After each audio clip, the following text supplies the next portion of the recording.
Pemirsa, kesetiaan dan besarnya cinta seseorang terhadap pasangannya bisa dilihat bagaimana sikapnya ketika tengah menghadapi masa-masa sulit, apakah akan tetap bertahan atau justru pergi meninggalkan kekasihnya.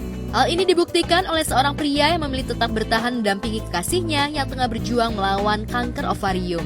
Dalam video yang beredar di jagat maya, pria terlihat membopong kekasihnya yang sudah tak berdaya dari kursi roda ke dalam mobil untuk berobat.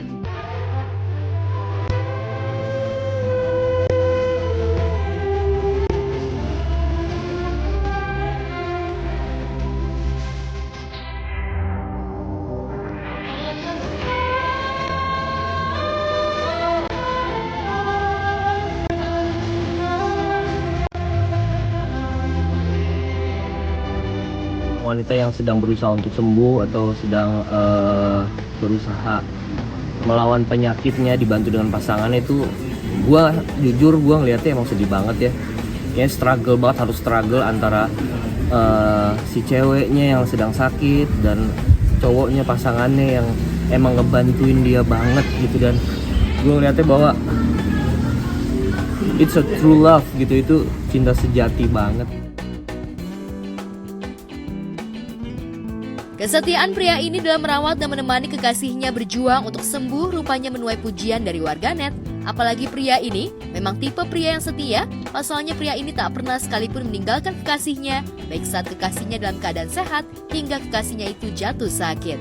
Padahal bisa saja pria ini berpaling ke wanita lain, namun hal itu justru tak dilakukan. Semoga mbaknya dan masnya juga diberi kekuatan, mbaknya bisa cepat sembuh. Terus mas juga tetap sabar, selalu support satu sama lain. Aku salut banget sih ini ngeliat cowoknya, dia benar-benar ngerawat padahal kondisi ceweknya lagi kayak gitu. Ini berarti cowok yang setia padahal masih pacar, tapi setia nemenin, gak ninggalin waktu ceweknya dari terdeteksi sampai sekarang lagi pengobatan, selalu setia nemenin. Salut sih, jarang banget ada cowok kayak gitu padahal masih pacar loh, belum suami. Buat ceweknya semoga bisa cepat sembuh. Biarpun aku sempat searching itu katanya susah sembuh, tapi ya semoga lah ada keajaiban dari Allah bisa diangkat penyakitnya. Amin.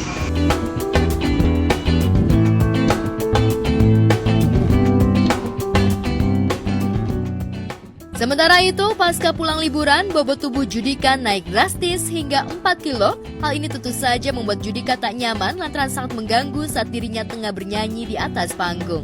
Suami Dumai Riris ini merasa saat tengah bernyanyi nafasnya mulai terengah-engah, tak seperti dulu lagi. Tak ingin bobot tubuhnya kembali bertambah, Judika langsung menerapkan program diet dan pola hidup sehat. Lantas seperti apa pola hidup sehat yang dijalani Judika? Tangan ini kita kemarin habis liburan kan aku naik beratnya berapa banyak, hampir 3 kilo lebih gitu. Udah nggak ideal untuk tinggi badan dan berat aku gitu. Dan waktu pertama habis liburan nyanyi agak sedikit kerasa ngap gitu biasanya gitu, jadi harus ngurangin. Jadi aku mau coba untuk sebenarnya kayak intermittent lah, pola makannya yang aku nggak bisa diet sebenarnya, lebih ke ngatur makan aku oke gitu. Artinya mungkin makan terakhir tuh jam 6 masih bisa, tapi makan gitu. Jadi lebih ke sana dan mencoba untuk makan yang lebih clean lah, tidak ngurangin yang gula kayak kue, cemilan tuh aku kurangin. Aku nasi masih makan paling sekali sehari gitu. Untuk 4 kilo gitu, dari aku tuh sebenarnya 73, 72 tuh udah oke. Sempat kemarin sampai 78 gitu. Jadi pas besoknya pulang aku nyanyi, ada satu yang aku nyanyi agak cepet, lompat-lompat agak cepet ini ngap gitu kan. Karena mungkin berat badannya itu ngaruh gitu. Jadi harus dikurangin. Sebagai penyanyi, Judika sadar jika pola hidup yang dijalaninya selama ini tidak sehat lantaran jadwal pekerjaannya yang tak kenal waktu, hingga terkadang jadwal makannya pun tak teratur, sehingga menyebabkan bobot tubuhnya naik drastis. Dan kini Judika perlahan-lahan tengah merubah pola hidupnya yang berantakan dan tak sehat menjadi lebih teratur, agar kondisi kesehatannya tetap terjaga dan bobot tubuhnya bisa kembali ideal. Selain menerapkan pola hidup sehat, Judika juga rajin berolahraga serta menerapkan intermittent fasting. Lantas benarkah Judika sempat diprotes sang istri lantaran bobot tubuhnya naik? Ini kalau entertainment kan gitu, kalau nyanyi kayak aku tuh kan pola hidup tuh otomatis kadang-kadang udah tuntutan pekerjaan agak kurang benar. Kadang kita jam 5 udah di bandara, tidur belum cukup, kita harus manggung kadang pagi, kadang malam. Kita mau tidur harus pergi ke bandara lagi kadang-kadang 3 jam dari venue menuju. Jadi kayak gitu tuh udah nggak benar. Tapi kita tambah lagi dengan makannya. Kita jam 3 kadang masih makan karena pekerjaan gitu. Karena ya di perjalanan kayak lapar gitu.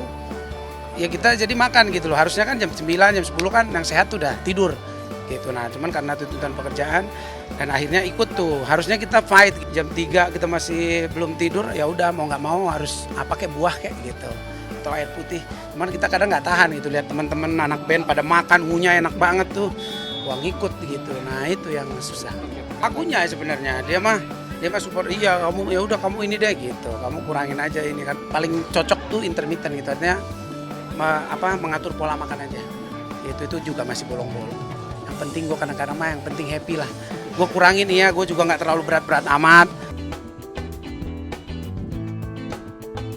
Ya, meski banyak godaan, namun Judika berusaha untuk komit dengan usahanya untuk menurunkan berat badan. Namun Judika tak mau ngoyo dan lebih ingin menjalani program dietnya dengan happy.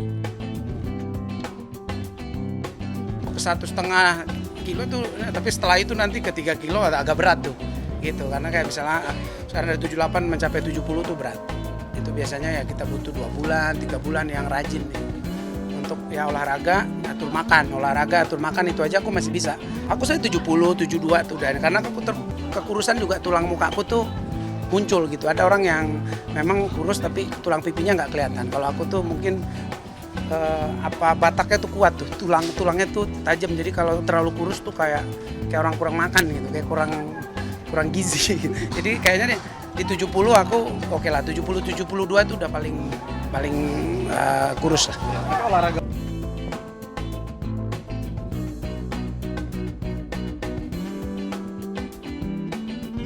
Di tempat berbeda, Samuel Zilguin baru saja ulang tahun yang ke-36 tahun pada 22 Juli lalu. Dan di usianya yang baru, Samuel rupanya tak memiliki keinginan khusus, dirinya hanya berharap bisa menikmati hidup bahagia bersama istri dan juga anak-anaknya. Lantas adakah kado istimewa yang diberikan Franda untuk Samuel?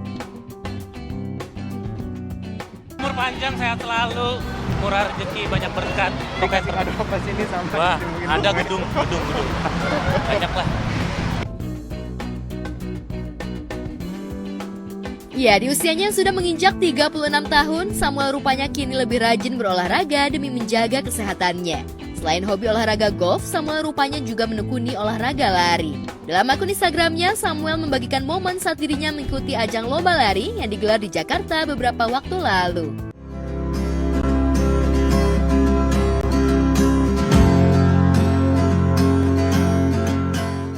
Sebelum mengikuti ajang lomba lari, Samuel memang kerap membagikan momen saat dirinya tengah olahraga lari. Ya, Samuel rupanya ingin memanfaatkan waktu luangnya sebelumnya nantinya akan menjalani syuting stripping dengan olahraga lari. Ayah 2 anak pun selalu mencuri-curi waktu di sela kesibukan lainnya untuk lari, baik saat dirinya berada di Jakarta maupun saat berada di Bali.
Video ratusan ibu-ibu di Kabupaten Tegal, Jawa Tengah menangis bersama-sama tanpa sebab viral di media sosial.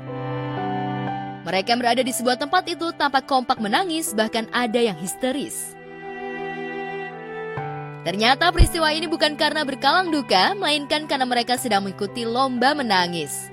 Lomba ini dihelat untuk menggait wisatawan dan mempromosikan wahana wisata di taman tersebut. Pemenang yang terpilih pun bakal mendapatkan hadiah dari panitia. Para peserta semuanya wanita. Namun karena ini adalah lomba, tak jarang beberapa ibu-ibu tak mampu menahan tawa kalau lomba itu dimulai.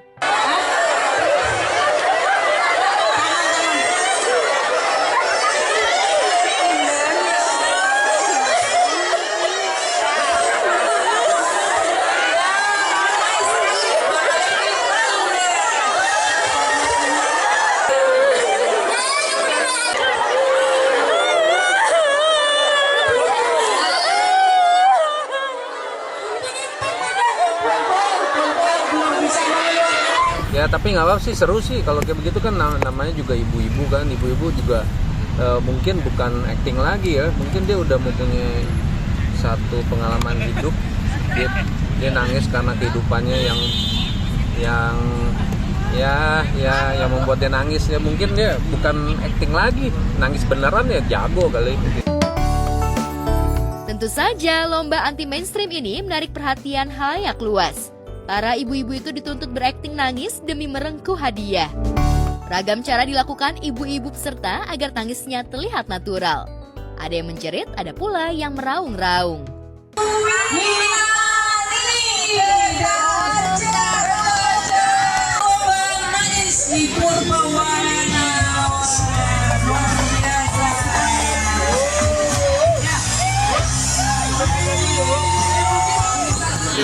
Jadi sih ikut misalnya sih di neneknya, terus giliran saya punya rumah sendiri nggak mau ikut sama saya.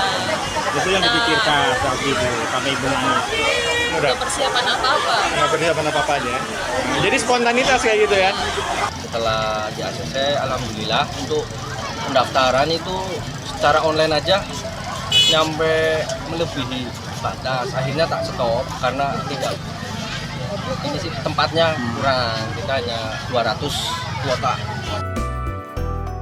Sementara itu, di balik tangis haru Aliyah Mas Said di tengah prosesi siraman dan pengajian, mencuat penggalan video Aliyah yang tengah menghafal salah satu surat yang dibaca ketika pengajian, yakni surat An-Nas saat tengah dirias. Tak hanya itu, warganet juga menduga jika Aliyah menghafal surat An-Nas itu bukan lafaz Arab melainkan dengan tulisan Latin atau bahasa Indonesia. Bahkan di akhir video, make up artis Aliyah itu juga tampak membetulkan bahkan mengajarkan Aliyah bacaan surat Al-Ikhlas. Kamu ngurangin. Iya sayang. Siapa yang ikut ke Paris pas Valen nikah? Aku Sudurin nas minal jinnati wan nas. Gitu. wah ada apa itu baca. Pokoknya doain aja ya guys. Kita buru-buru, maaf ya. Tak sampai di situ, warganet seolah ingin mencari-cari kesalahan Aliyah di tengah kebahagiaannya. Di mata warganet, jika Aliyah jauh dari kata sempurna. Bahkan sikap pecicilan Aliyah saat acara siraman pun dikuliti warganet.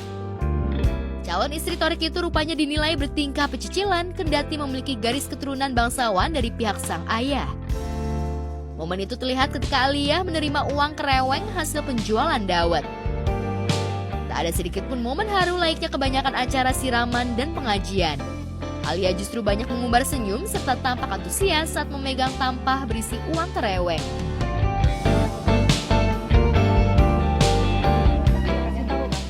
Juta, wow, 45 juta. Oh ya, 3 langsung 45 ya.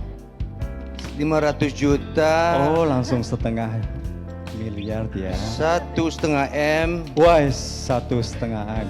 Besok jualan cendol semua ya Umi. 10 M. 10 miliar. Dan terakhirnya 15 miliar. 15 miliar, boleh tepuk tangan? Monggo, silakan Abi. Iya.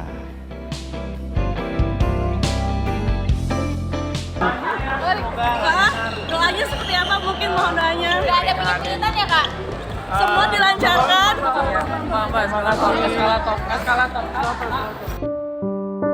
Banyaknya hujatan di tengah acara bahagia Aliyah dan Thorik Halilintar, muji Mas Said yang merupakan paman dari Aliyah pasang badan. Senyuman Aliyah dan juga tingkah pecicilan itu dinilai wajar lantaran keponakannya itu tengah dilumuri rasa bahagia. Bahkan Muji juga menjelaskan jika banyak orang yang tak mengetahui di balik senyum Aliyah yang mengembang tersirat hati yang luka. Aku sih ya jalanin pernikahan ini, proses ini ya santai aja, jangan kebanyakan stres. Ya, just be happy together, saling mengerti, ya, itu aja sih. Apa aja ya kan dari keluarga kita, semoga dia bisa jagain kita juga ya kan. Dari atas ya kan, nah, itu aja sih yang hal kecil yang itu buat aku sih penting banget. Tidak ada ya, nggak ada. Makanya kita jalanin santai aja. Kalau ada sesuatu, Alia selalu bisa nelfon Om Muji. Yang tak kalah heboh dan jadi pusat perhatian warganet adalah nenek Alia, Joyce Rosita Brors yang kerap disapa Omi itu tiba-tiba memberi uang gepokan kepada Thorik yang dibungkus ke dalam sebuah kotak. Tentu saja hal itu membuat adik dari Atta Halilintar itu terkejut melihat uang pecahan 100 ribuan rupiah.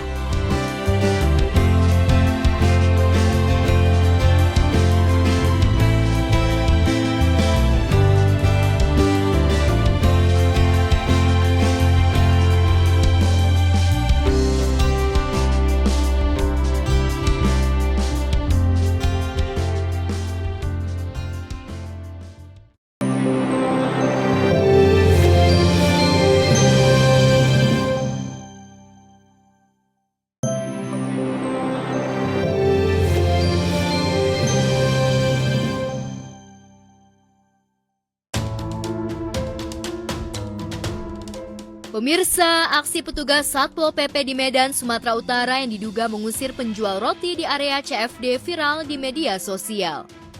Dalam video itu, nampak petugas Satpol PP berusaha mengusir penjual roti yang sudah tua. Si penjual roti enggan menepi dari area CFD lantaran sebelumnya ia biasa berjualan di area itu saban minggu dan tak ada yang melarangnya untuk mengais rezeki. Tak heran ketika video itu mencetak viral, banyak netizen yang menilai Satpol PP itu lebay, sebagian lagi menyebut Satpol PP itu tidak punya sisi kemanusiaan.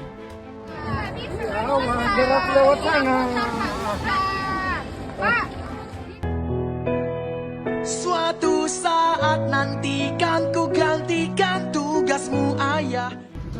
Menurut aku ya benar atau salahnya mungkin bisa dengan cara yang lebih baik kali ya, tidak dengan mendorong kayak yang ada di video. Meskipun itu hanya sepenggalan video, tapi menurutku ya kurang itu saja, apalagi kalau misalnya kita lihat dari kondisi bapaknya kan udah tua gitu, dan mungkin dari pihak brandnya juga bisa ikut mendukung mitra. Sementara itu, pihak Satpol PP menyebut sehari sebelumnya mereka sudah memberi peringatan kepada para pedagang untuk tidak masuk ke area CFD sepanjang lapangan Merdeka Medan karena tengah ada acara khusus. Namun karena penjual roti itu terus berjualan, petugas Satpol PP terpaksa melakukan tindakan tegas.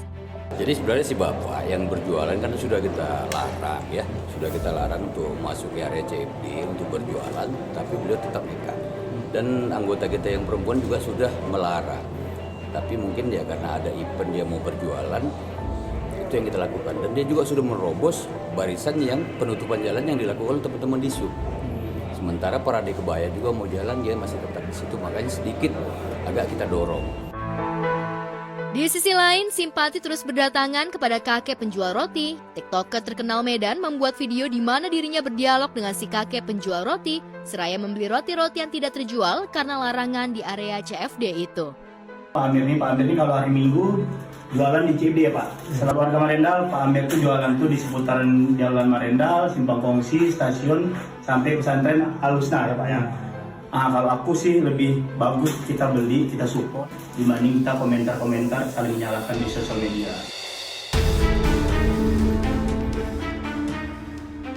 Kali ini berita viral bukan tentang penjual roti yang diusir, melainkan tentang produk roti yang biasa dikonsumsi keluarga Indonesia. Menurut rumor yang beredar, roti AK dan roti OK yang cukup laris di pasaran karena harganya murah diduga mengandung zat sodium dihydroacetate, zat yang berbahaya karena merupakan zat yang biasa digunakan untuk mengawetkan produk kosmetik. Rumor itu menyebar cepat lantaran roti AK dan roti OK memiliki masa kadaluarsa yang relatif lebih lama dari roti sejenisnya. Tapi benarkah rumor tersebut? Pihak perusahaan roti tersebut membantah keras rumor yang beredar. Namun paguyuban roti dan mie ayam Borneo atau Parimbo menilai bantahan mereka tak disertai hasil uji laboratorium. Karena itulah, Parimbo melakukan uji laboratorium terhadap 2 produk roti yang memiliki kadaluarsa lebih dari 1 bulan dan tidak berjamur meski sudah lewat dari tanggal kadaluarsa itu. Hasil uji laboratorium di laboratorium milik PT SGS Indonesia, menurut Parimbo, roti AK mengandung sodium dihydroacetate dalam bentuk asam dehidroasetat sebanyak 235 mg per kilogram. Sedangkan sampel roti OK mengandung zat sejenis sebanyak 345 mg per kilogram. Sementara itu, pihak PT SGS yang menegaskan bahwa laboratorium mereka tidak pernah melakukan uji lab roti AK dan OK.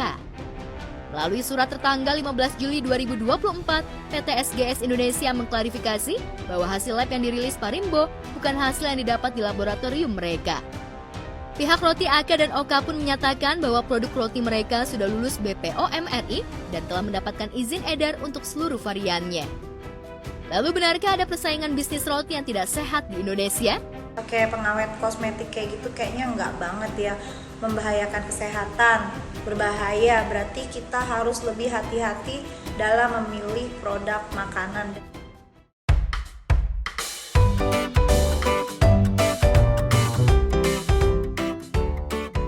Di tengah berita viral tentang roti yang meresahkan masyarakat, aksi komedian dan TikToker Fadil Jaidi menjadi hiburan tersendiri bagi sebagian masyarakat Indonesia.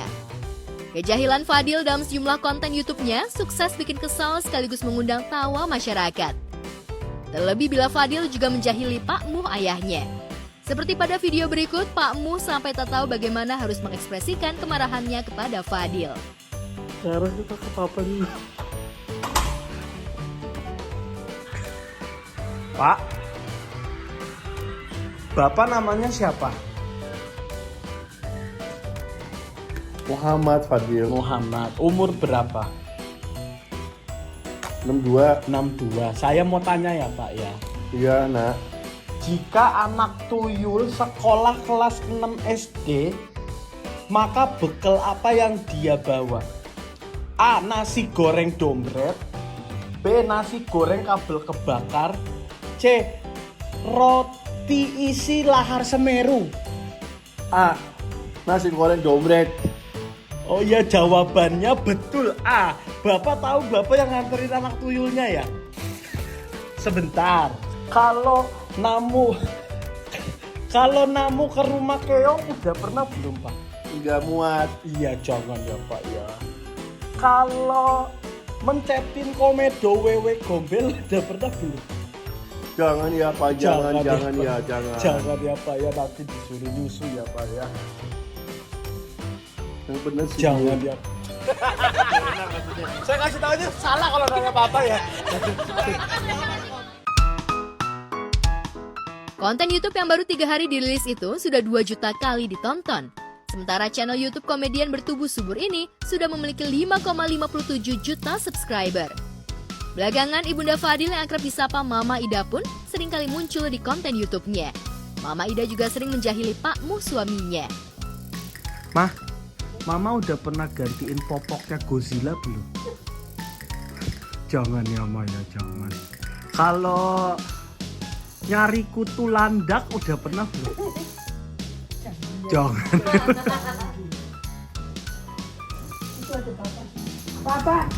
Papa udah pernah balapan lari sama susternya sebelum? Jangan ya Pak ya. Jangan ya Pak ya.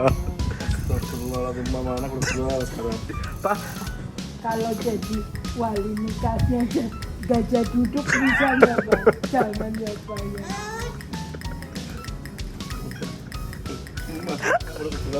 Sama juga ketularan Manu. Dia emang agak ngerti.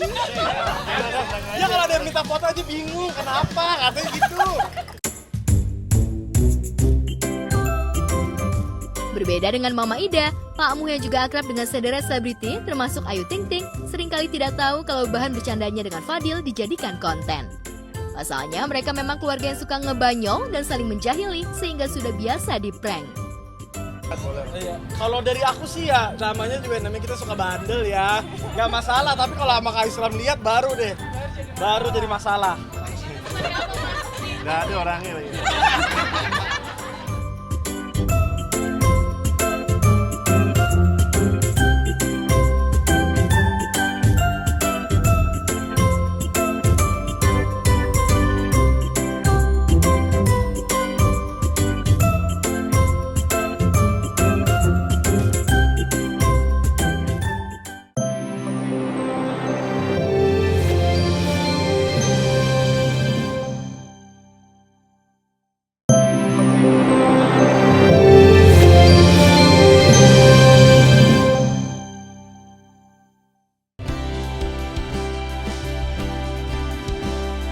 Cerita lain datang dari putri sulung pasangan Uya Kuya dan Astrid, Cinta Kuya yang tak kalah happy dengan asmaranya.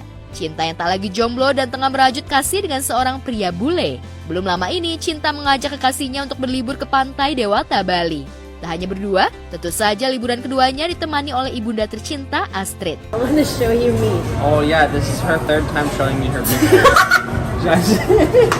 Tada! That's me. What do you think? So cool. Bohong! Oh, liars! Only liars. 2 teeth. Liars! Liars! Only 2 teeth. There's 2 teeth. Yes, he's white. I'm not.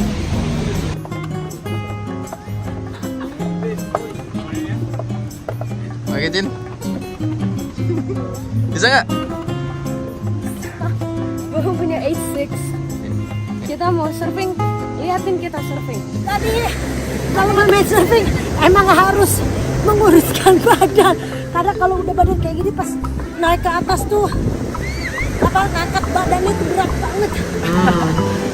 Capek. Udah istirahat dulu. Oh, ini bule yang beda. Cause he likes to eat sambal. How is it so far? The bebek good? Yummy, yummy. Yummy, yummy. Rasa bahagianya Cinta ini seolah membuktikan jika dirinya sama sekali tak terpengaruh dengan nyinyiran warganet yang akhir-akhir ini menyebut Cinta miliki aura maghrib. Bukannya berkubang dalam galau lantaran mendapat nyinyiran warganet, justru Cinta memiliki jawaban menohok seolah membalikan keadaan. Lantas jawaban apa yang membuat warganet mati kutu oleh Cinta? Udah ada orang yang bilang aku kalau tuh aura maghrib. Terus ada yang bilang aku suruh mandi. Mandi nggak mandi tetap sama tak? Terus ada yang bilang suruh catokan disuruh sisi.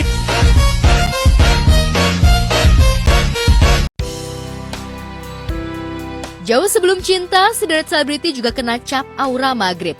Mulai dari Fuji AN, Mayang, Melanie Ricardo, Shenina Cinnamon, dan Marion Jola hanya karena memiliki warna kulit sawo matang. Jika Fuji memilih diam, bahkan seolah terpuruk dengan apa yang diutarakan warganet, lain halnya dengan Melanie. Ibu dua orang anak itu langsung kasih paham kepada warganet soal standarisasi cantik. Totally 100% fact bahwa orang cantik itu tidak harus kulitnya putih. Dan kalau ada orang yang masih berpikiran bahwa orang yang kulitnya putih itu baru bisa dikategorikan cewek cantik, yuk banyak-banyak rekreasi, banyak-banyak piknik lebih jauh. Kumpulin duit, pergi melamang buana, go traveling all around the world. And then you can see the perspective about beauty comes with so many forms. Okay? Gak harus yang lekuknya, pinggulnya kecil segini, apalah segala macam. First, cantik itu harus sehat. Cantik itu juga datang dalam berbagai bentuk dan warna. Jadi gue bingung, di era tahun 2024, di tengah sosial media masih marak, masih ada orang mengkategorikan cantik itu harus kulitnya yang terang, harus yang putih. Kalau misalnya kulitnya gelap, kulitnya coklat, lo aura maghrib, lo ini, lo itu. Yuk belajar untuk menghargai bahwa kecantikan itu datangnya dengan berbagai bentuk dan dengan berbagai warna. Tak hanya Melanie, Marion Jola pun sempat mempertanyakan ihwal di mana negatifnya aura maghrib. Bahkan ia menilai jika sebutan aura maghrib itu salah. Justru momen itu adalah momen terbaik bagi umat Islam saat bulan puasa dan jadi momen favorit halayak luas ketika matahari tenggelam alias senja. Karena kemarin ada pembahasannya gitu kan di konten kemarin tuh ditanya sama kreatifnya. Menurut kakak gimana sih pendapatnya soal Fuji yang sering karena yang paling kelihatan kan si Fuji dibilang aura maghrib. Ya udah itu jawaban aku kalau misalnya. What did you say? Aura maghrib itu kan cantik banget. Kenapa dia jadi aura maghrib yang gelap, hitam dan hina itu. So, aku bilangnya I'm so sorry, tapi maghrib itu jam sunset. Exactly. Kalau di agama Muslim itu waktunya berdoa dan berbuka puasa. Right. Such a beautiful time. Dalam satu hari itu maghrib itu waktu yang cantik. Sunset tuh di situ. Kenapa dia jadi jelek artinya gitu lah.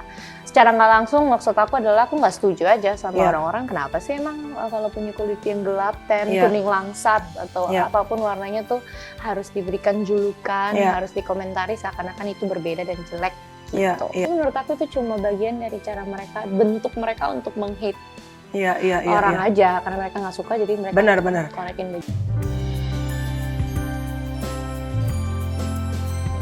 Entah siapa yang mengawali istilah aura maghrib yang sejatinya memiliki makna baik justru jadi terbalik dan buruk karena ulah warganet.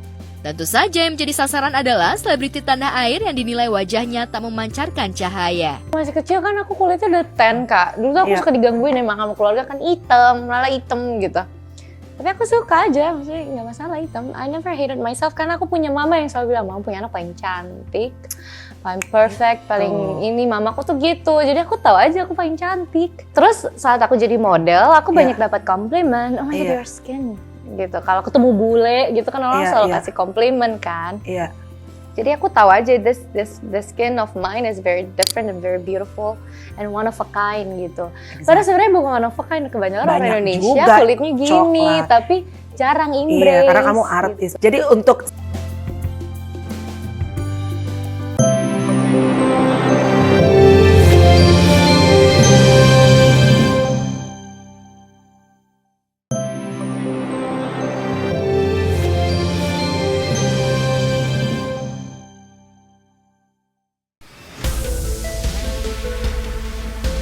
Pemirsa, viral video seorang anggota DPRD Bima, Sumbawa Barat terlibat cekcok dengan polisi lalu lintas yang menilang dan menghentikan laju kendaraan mobil yang dikendarai pria tersebut. Peristiwa bermula saat Satlantas Polres Bima menggelar operasi Patu Rinjani 2024 di Jalan Lintas Bima Dompu, tepatnya di Desa Panda, Kecamatan Palibelo, Kabupaten Bima, NTB baru-baru ini. Tak terima mobil yang dikendarainya diberhentikan, pria tersebut mencoba menghalau dengan meminta polisi tersebut agar tidak membacakan secara terang-terangan terkait nomor plat hingga pajak mobilnya yang menunggak itu. Ini Bapak mati, tolong Bapak. Disebut Bapak anggota Dewan.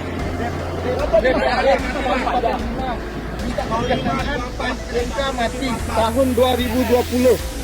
Pajak mati dari 2004. Nggak perlu dibaca begitu. Mau mengancam saya. Bukan saya mengancam apa? Siapa yang bisa mengancam? Bukan mengancam. Cuma nggak perlu dibaca begitu. Seperti itu. Tapi bagi media. Saya paham. Mati. Saya karena Satlantas Polres Bima. Belakangan diketahui pria berjas biru itu bernama Rafidin, anggota dari salah satu partai.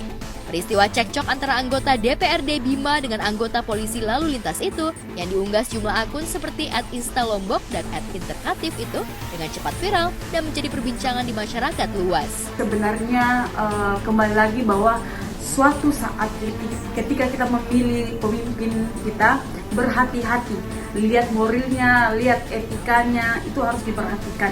Kalau negara saja dia bisa melanggar, apalagi terhadap masyarakat. Menurut saya ini lucu banget sih, karena hal-hal seperti ini kan harusnya anggota DPRD itu memberikan contoh yang baik ya kepada masyarakatnya dengan membayar pajak dan segala macamnya. Tapi juga tugas polisi juga harusnya pada saat dia menjalankan tugas ya udah ditilang aja, nggak perlu harus cekcok sehingga terjadi keributan.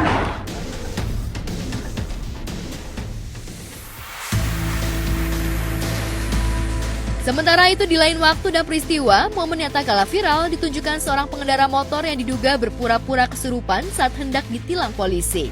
Peristiwa yang sempat menarik perhatian pengendara lain yang melintas itu terjadi di Jalan Wirasaba, Adiarsa Timur, Kerawang Timur, Jawa Barat belum lama ini. Apa?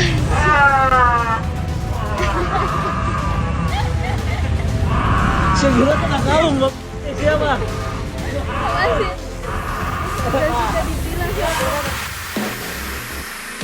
Dalam video yang direkam kamera ponsel warga yang melihat kejadian itu, sambil bertelanjang dada, pria tersebut berteriak-teriak tidak jelas seperti sedang kesurupan. Sementara itu, tampak beberapa anggota polisi yang akan menilangnya sedang mengamati aksi pria tersebut.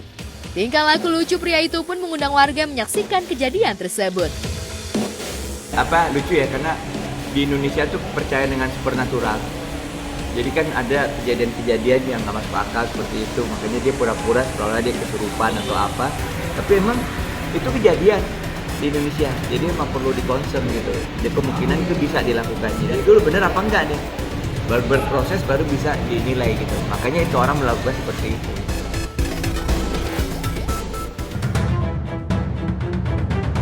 Sementara itu, rumah tangga Ruben Onsu dan Sarwenda Tan diambang perceraian. Bahtera rumah tangga yang dibangunnya sejak 9 tahun lalu itu dipastikan akan berakhir dengan perceraian. Hingga kini proses perceraian keduanya masih bergulir di Pengadilan Negeri Jakarta Selatan. Baik Ruben dan Wenda sama-sama tidak hadir di persidangan yang beragendakan pemanggilan terhadap tergugat Sarwenda Tan Selasa kemarin. Jadi agenda sidang hari ini masih panggilan terhadap tergugat. Dan seperti yang tadi kita lihat bersama-sama, tergugat tetap tidak hadir dalam proses sidang hari ini.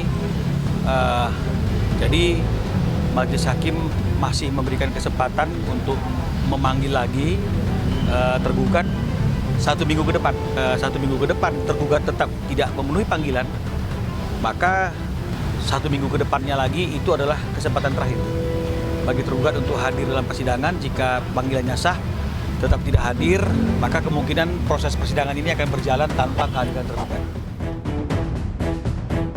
Pengacara Ruben Onsu Minola Sebayang menerangkan bahwa proses sidang cerai kliennya dengan Sarwenda tetap akan berjalan meski tanpa kehadiran tergugat. Sebenarnya kalau berkaitan dengan masalah alamat itu, alamat yang kita cantumkan di gugatan itu kan sesuai dengan alamat tempat tinggalnya Sarwenda, sesuai dengan identitasnya dia di ID card, ya, di KTP, ya. Dan panggilan pertama itu sampai diterima oleh tergugat sehingga dianggap panggilan itu sah.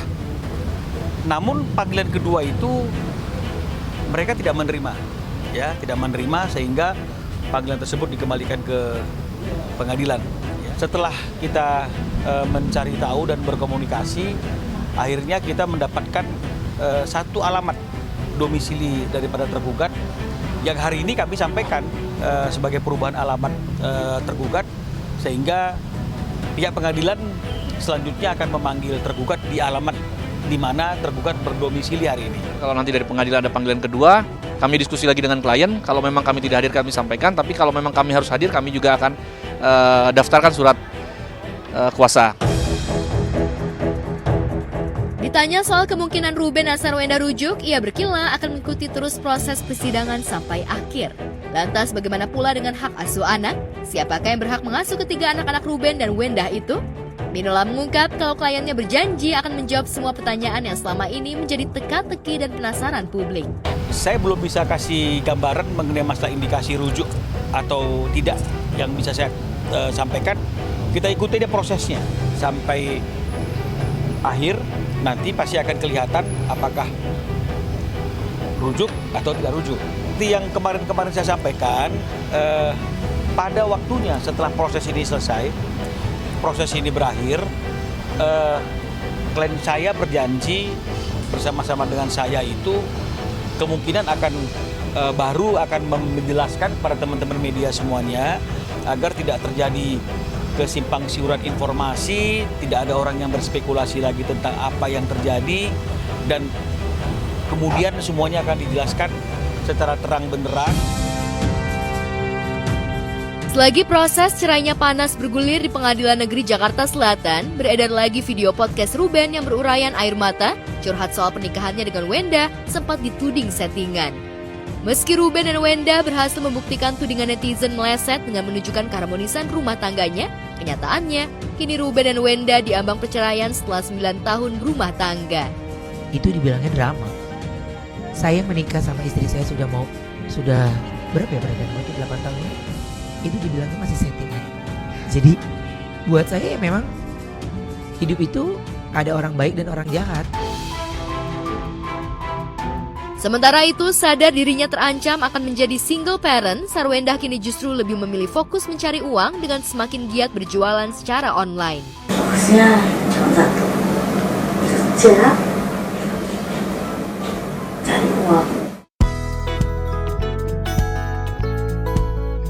Sementara itu, tak ingin larut dalam persoalan orang tua, Betran Peto Putra Onsu fokus pada pendidikan sekolah.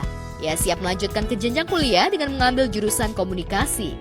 Pilihan yang diambil artis yang akrab dipanggil Onyo itu lantaran komunikasi dirinya masih belum lancar, khususnya dalam hal berbicara bahasa Indonesia yang baik dan benar. Saya juga udah ada, cuma nanti aku spill pokoknya. Nanti aku spill. Aku ambil masih dalam seni. Masih komunikasi lah. Masih ambil karena aku ngerasa cara bahasa Indonesia aku itu belum terlalu lancar gitu kan. Jadi aku perlu belajar lagi karena aku udah dilesin sama bunda itu bahasa Inggris, udah dilesin sama bunda untuk bahasa aku Indonesia gini gitu. Sementara itu ditanya soal perasaan menempati rumah baru, diakui Betran dirinya sangat senang tinggal di rumah baru yang tak kalah mewah dengan rumah sebelumnya. Udah lama penantian aku untuk pindah rumah baru, aku yang pilih. Biasa, desain-desain kamar cowok. Untuk nanti pasti aku pasti bakalan spillin untuk desainnya kayak gimana. Pasti untuk temanya adalah. Di lain hal, tidak banyak publik yang tahu jika anak sulung Bensu Wendah ini ternyata gemar dan menyukai olahraga sepak bola. Olahraga ini sudah dilakukan Betran sejak ia masih kecil di kampung halamannya. Lantas akankah selain membangun karir di dunia hiburan, ia juga akan menapaki karir sebagai atlet? Tapi aku suka bola, aku juga suka bernyanyikan. Kalau untuk ngejalanin dua-duanya juga kan nggak mungkin. Gitu. Akhirnya aku memilih untuk, yaudah deh, Tuhan udah kasih aku talenta bagus untuk suara, gitu. Aku kembangin di suara aja.